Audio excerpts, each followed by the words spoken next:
Nobel സമ്മാനം നേടിക്കൊണ്ട് mother Teresa നടത്തിയ ഹൃദയസ്പർശിയായ പ്രസംഗത്തിൽ അവരിങ്ങനെ പറഞ്ഞു: ഒരു സ്ത്രീയുടെ വാടക വീടിൻ്റെ മേൽക്കൂര വീട്ടുടമ പൊളിച്ചു കളഞ്ഞു. കാരണം അവർ വാടക കൊടുത്തിട്ടില്ല. വാടക വീടിൽ മേൽക്കൂരയില്ലാത്ത വാടക വീട്ടിൽ നനഞ്ഞൊട്ടി ചിറകില്ലാത്ത തൂവലുകളില്ലാത്ത ഏതോ ഒരു പാവം കിളിയെപ്പോലെ അവരങ്ങനെ നിൽക്കുമ്പോൾ മദർ തെരേസ കുടയുമായി ഓടിച്ചെന്ന് കുടയ്ക്കകത്ത് അവർക്ക് അഭയം നൽകി.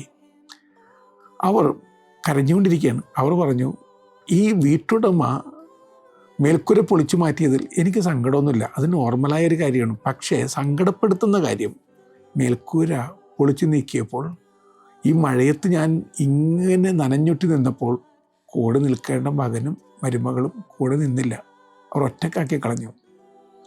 ഇന്നത്തെ ഏറ്റവും വലിയ പ്രശ്നം എന്താണ്? Homelessness within homes. വീടിനകത്ത് വീടില്ല. തിരുക്കുടുംബത്തിന് വീടില്ലായിരുന്നു. വീട്ടിൽ ഇടം കിട്ടിയില്ല. ഇവിടെ പല ആളുകൾക്കും ഇടം കിട്ടുന്നില്ല. ഭാര്യയും ഭർത്താവും വീടിൻ്റെ വെഞ്ചിരിപ്പ് ദിവസം ഉമ്മറത്ത് സന്തോഷത്തോടെ ഇരിക്കുകയാണ്. ഭർത്താവ് പറഞ്ഞു, അങ്ങനെ അവസാനം നമുക്കൊരു വീടായി.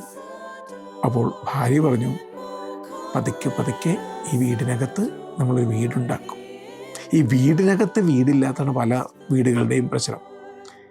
കല്ലുകൊണ്ടുണ്ടാക്കിയ വീടൊക്കെ ഉണ്ട്, പക്ഷെ അകത്തൊരു ഹോം ഉണ്ടായിട്ടില്ല. കലാകാരനായ മകനോട് അപ്പൻ ചോദിക്കുന്നു, മോനെ, നമ്മുടെ പുതിയ വീടിന് എന്ത് പേരിടണം?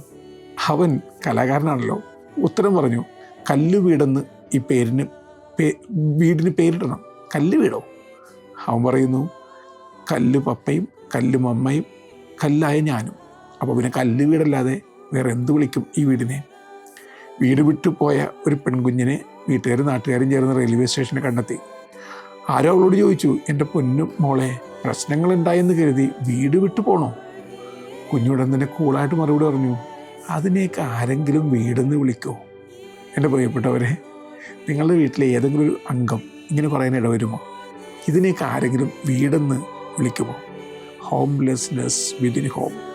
വീടിനകത്ത് വീടില്ലാത്തൊരവസ്ഥ നിങ്ങൾക്കുണ്ടോ? ചോദിക്കട്ടെ, നിങ്ങളുടെ വീടിൻ്റെ പേരെന്താണ്? ചോദ്യത്തിന് ഉത്തരം കണ്ടെത്തുക. ഉത്തരം കണ്ടെത്തുമ്പോൾ താനെ പിറവി സംഭവിക്കും. നല്ല യാത്ര നേരുന്നു.